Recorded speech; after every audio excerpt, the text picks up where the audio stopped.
Sir जी नमस्कार। नमस्कार सत साहेब। सर हमें देखने में ये आया है कि आपके जो भक्तजन हैं वो पूरे गुड़गांव में कभी किसी एरिया में कभी किसी एरिया में एक पुस्तक हमने देखी है ज्ञान गंगा, उसका प्रचार प्रसार करते रहते हैं। इसका रीजन क्या है सर? ये पुस्तक में क्या लिखा हुआ है ऐसा?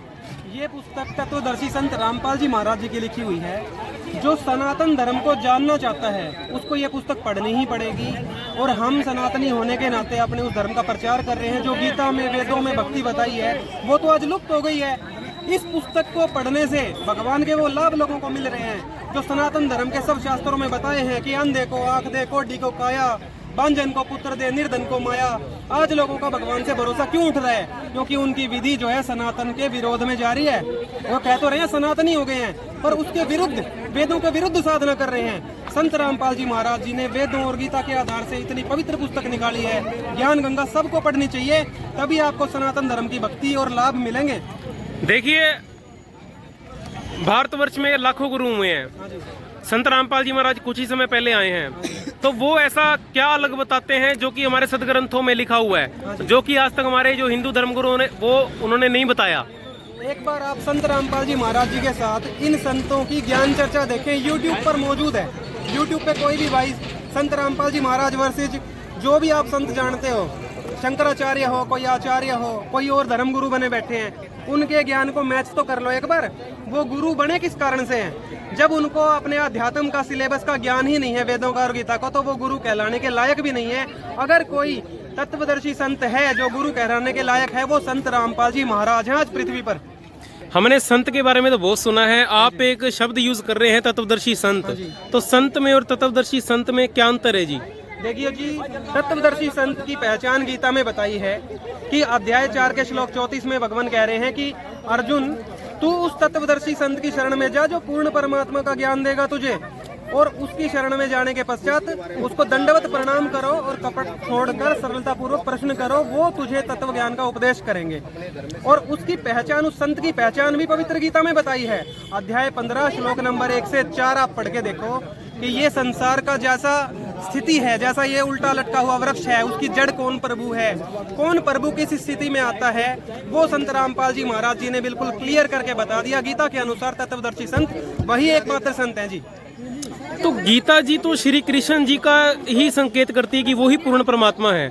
आप किस परमात्मा की बात कर रहे हो? देखिए जी, गीता जी को एक बार आप पढ़ के देखिए और संत रामपाल जी महाराज जी की एक बार पुस्तक ले जाइए आपके घर में जो गीता है, फिर इसमें से मिलान कीजिए, तब आपको समझ आएगा। कृष्ण जी तो कह रहे हैं कि मैं भी उसी परमात्मा की शरण में हूँ। आप अध्याय 15 का श्लोक 4 पढ़ के देखिए, वो कहते हैं कि उसी परमात्मा की शरण में जाओ जिसकी शरण में मैं भी हूँ। जब वो भी परमात्मा की शरण में है तो हम क्यों नहीं जाएं, जबकि वो आदेश कर रहे हैं खुद ही हमें। तो जी ये तो बात हुई गीता की। देखिए भारतवर्ष के अंदर केवल हिंदू ही नहीं रहते, भारतवर्ष में अन्य धर्म जाति के लोग भी रहते हैं। आप गीता जी से तो ये बोल सकते हैं कि वो पूर्ण परमात्मा जो आप बता रहे हैं श्री कृष्ण जी नहीं है, लेकिन ईसाई धर्म के बारे में क्या बोलेंगे?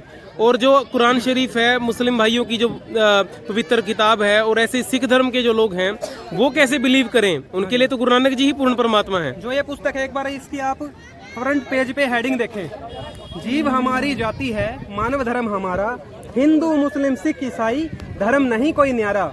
जो सनातन धर्म है उसके अंदर सभी धर्मों का समावेश है। ये धर्म तो बाद में अलग अलग जो हुए हैं और बटे हैं, इनमें भी उसी परमात्मा के बारे में जानकारी है।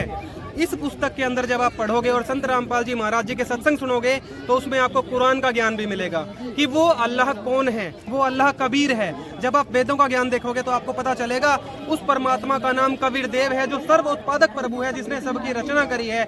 जब आप गुरु ग्रंथ साहिब उठाओगे तो महला पहला की वाणी में आप देखोगे कि कबीर साहब को ही परवरदिगार नानक जी ने भी बताया है।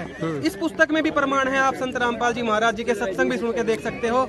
इसके अलावा जो ईसाई धर्म है, ईसाई धर्म की जो बाइबल है, ऑर्थोडॉक्स जूइश बाइबल में भी संत रामपाल जी महाराज जी ने प्रमाणित करके दिखाया है कि उसके अंदर भी परमात्मा का नाम कबीर बताया है, और उसी परमात्मा की भक्ति संत रामपाल जी महाराज जी बता रहे हैं। देखिए हमने तो आज तक यही सुना है कि परमात्मा जो है निराकार है। हाँ जी।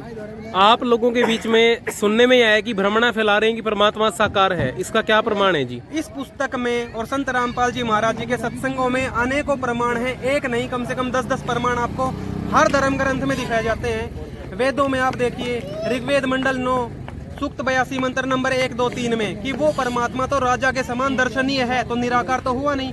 बाइबल में आप देखिए, बाइबल में उत्पत्ति ग्रंथ में बताया गया है कि परमात्मा ने मनुष्यों की रचना अपने स्वरूप के अनुसार की। जैसा परमात्मा का स्वरूप है वैसा ही मनुष्य को बनाया, तो वो निराकार कहा हुआ। क्या हम निराकार हैं? हमें नर नारायण देही इसीलिए कहा है क्योंकि परमात्मा ने अपने जैसी देही 84 लाख में से चुन के मनुष्य को दी है। आपने भी यही प्रमाण है जी। एक मिनट के लिए, आपने यहाँ पर नारायण की बात करी, हमने तो आज तक यही सुना है कि विष्णु जी को ही नारायण कहा गया है। हाँ जी।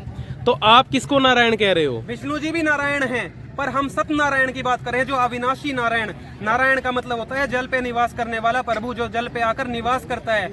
ये परमात्मा कबीर जी तो हर युग में ये लीला करते हैं, ये वेदों में प्रमाणित है और अभी भी 600 वर्ष पहले की है।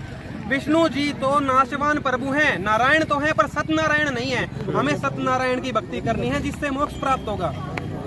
लेकिन देखिए, जितने भी धर्मगुरु हमारे यहाँ पे हुए हैं उन्होंने आज तक परमात्मा को निराकार ही बताया है। हाँ जी। वो सदग्रंथ भी खोल कर दिखाते हैं, लेकिन जनता फिर भी उनकी तरफ जा रही है।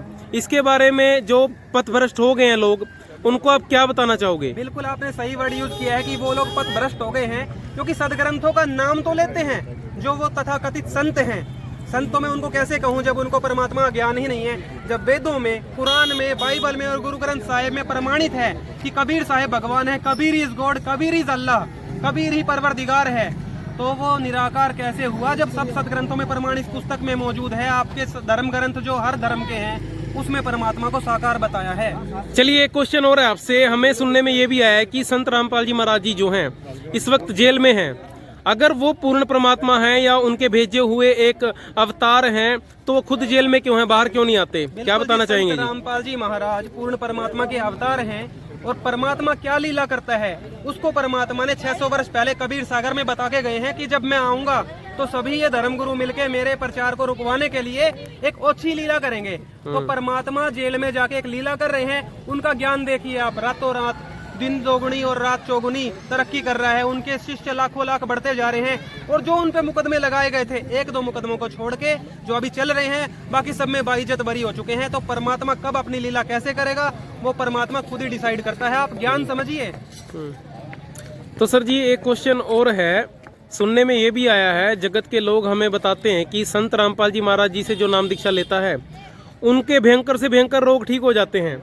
कैंसर तक के रोग हमें सुनने में आया कि संत रामपाल जी महाराज जी की भक्ति से ठीक हो जाते हैं। हाँ जी। तो फिर ये डॉक्टर हैं, ये तो फेल हो गए, ये पढ़ाई करने की जरूरत क्या है फिर? नहीं जी, बिल्कुल है पढ़ाई करने की जरूरत। अब आप देखिए, जो ये आध्यात्मिक साइंस है, ये जो भौतिक साइंस है, उससे बहुत ज्यादा कई गुना परखर है, बहुत उच्च लेवल पे है। और जो ये आज आध्यात्मिक साइंस से ही ये साइंस निकल के जो आज डॉक्टरी चल रही है, ये इतना दिमाग साइंटिस्ट बना दिए परमात्मा ने।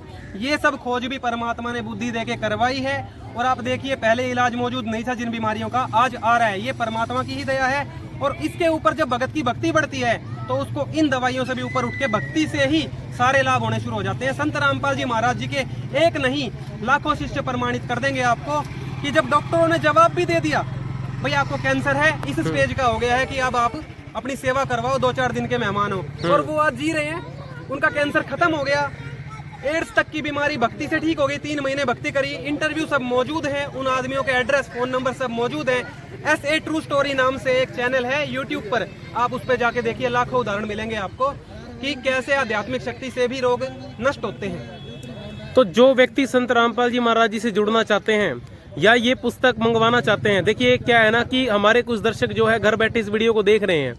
अभी यहाँ पर पुस्तक प्रचार सेवा चल रही है लेकिन वो यहाँ पे मौजूद नहीं है। अगर वो इस पुस्तक को मंगवाना चाहते हैं तो क्या जरिया है जी? बिल्कुल जी, हम तो गली गली जाके जो भाई हमें मिलता है हम उससे प्रार्थना करते हैं, आप भी परमात्मा से जुड़िए, ये ज्ञान समझिए।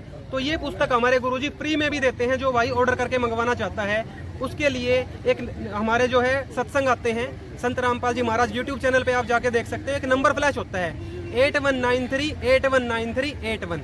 इस नंबर पे कोई भी भाई मिस कॉल कर सकता है, आश्रम की तरफ से फोन आएगा, वो उसको एड्रेस नोट करवाए अपना, उसको पुस्तक जहां भी वो विश्व में रहता है उसके घर पे बिल्कुल मुफ्त, कोई 1 रुपया उसने नहीं देना। ये परमात्मा की कृपा से ये मुफ्त सेवा उसके घर पे पहुंच जाएगी। वो इसको पढ़े और इस भक्ति से जुड़ के फिर परमात्मा का जो है लाभ प्राप्त कर सकता है। हाँ जी। तो ये जो सेवा आप कर रहे हो, काफी भक्त यहाँ पर हमें मिले हैं, तो इसका जो है आपको कुछ हिमताना भी दिया जा रहा है या फिर आप फ्री ऑफ कॉस्ट कर रहे हो ये? अब एक बात बताइए आप, जब एक पुस्तक सबके घर में फ्री भी भेजी जा रही है, अगर वो मंगवाना चाहें, तो ये परमात्मा का आदेश है कि हमें ऐसे सेवा कुछ करनी चाहिए, अपनी देही से भी करनी चाहिए।